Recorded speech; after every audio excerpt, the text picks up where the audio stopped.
Hi, Finn. Did you want to say hi? No? Okay, he doesn't want to say hi. Sorry, guys. Hey, guys, what is going on? This is Ivor THS here again with another quick tutorial for Out of the Park Baseball. This is going to be a little bit faster than some of my other videos. I'm just going to go over how to choose where to play players defensively and what their best defensive position is. I'm working on a couple other videos right now. One of them is a top tips video, and one of the tips is to get players playing at their best defensive position, but I can't really say that without going over those defensive positions. So let's start with shortstop and center field. You want everything.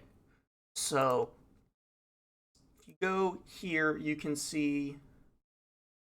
So Gabe Brinconis is actually the better example of a has everything.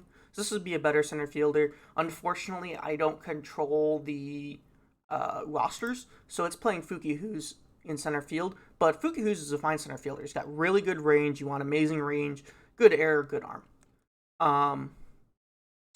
And for shortstop, Bob Miranda obviously is a prototypical example. He's got good everything. So for shortstop and center field, you want good everything. Those are the prototypical positions where you really need to be able to do it all. We're going to start. Let's get into talking here about first base. So we have Luis Alvarez, who's our first baseman. As you can see, he's rated 70 at first and 50 at second. He's only rated 50 at second, I think, because I refused to play him at second anymore and moved him over to first base because his arm is fucking awful. There's no other way to describe it. That arm is terrible. So first base, the most important thing is error, then range, then arm, then double play. The reason being, if you kind of think about it, they need to be able to catch everything thrown at them, and then the range is what they can field on ground balls hit their way. So they don't really need their arm too much. They don't really need to turn double plays. Another thing to keep in mind for arm, both infield and outfield arm and catcher arm, I'm not going to go over catcher. I think you know what you need to be a good catcher. Both abilities. The arm is both accuracy and power. So the arm is least important for a first baseman because they throw the least. And it's Ricky Nunez is the one I want to talk about. So second base, again, arm is the least important thing here. So you want good error. You want solid range, not terrible range, but solid range. And you want good turn double play. Shortstop and second base are the ones that need the most double play. Usually the difference between your shortstop and your second baseman is your shortstop has better arm. So this is a bit of an extreme example, but he has a 35 arm, so I'm not moving him off second base. He has everything else I want at second base. He's got 35 arms. So now you notice it says he's listed as a shortstop.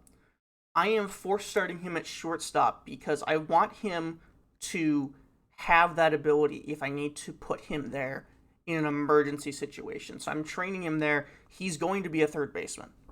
The reason being, he's got the arm. The arm is the most important thing. You want an above average 60 plus arm at third.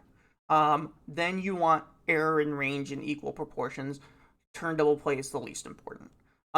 The reason being, you have to throw it so far and so accurately from third base to get it to first base to get the out.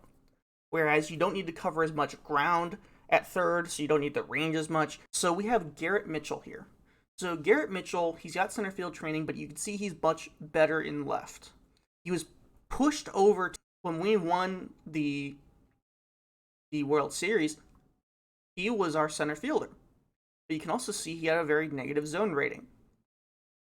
And he had an okay zone rating in left. Well, now he's playing left field. He's got a really good zone rating. So what's the deal? Why is he not a good center fielder? Well, he's an okay center fielder, but that arm is not as good as you'd want in center. Arm isn't as important in center as it is in right, but you still want a center fielder that has an above average arm. So, he's got really good range and really good error. You want the error most, then you want the range, and then the arm can be even below average from left.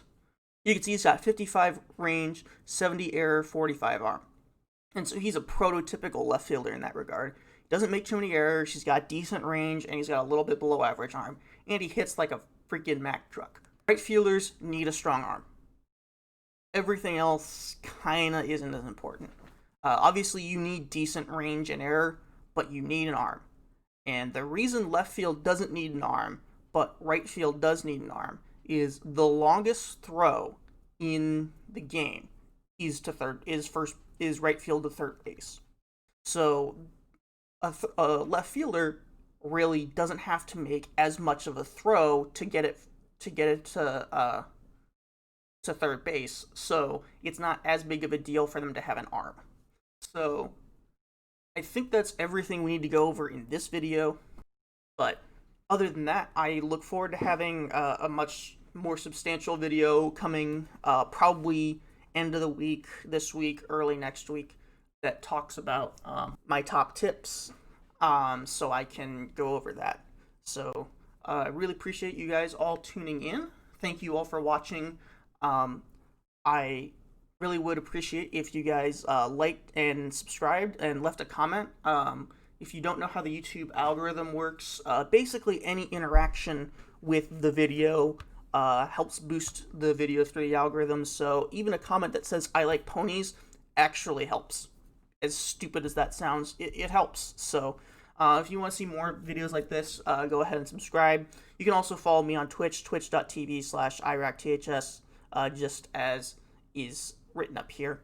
And I do try to stream at least once a week on the weekends. It's a little bit inconsistent right now due to things going on in my life, but I will try to get back to that, and I play a lot of Out of the Park on there. So thank you guys all for watching, and I will see you guys next time.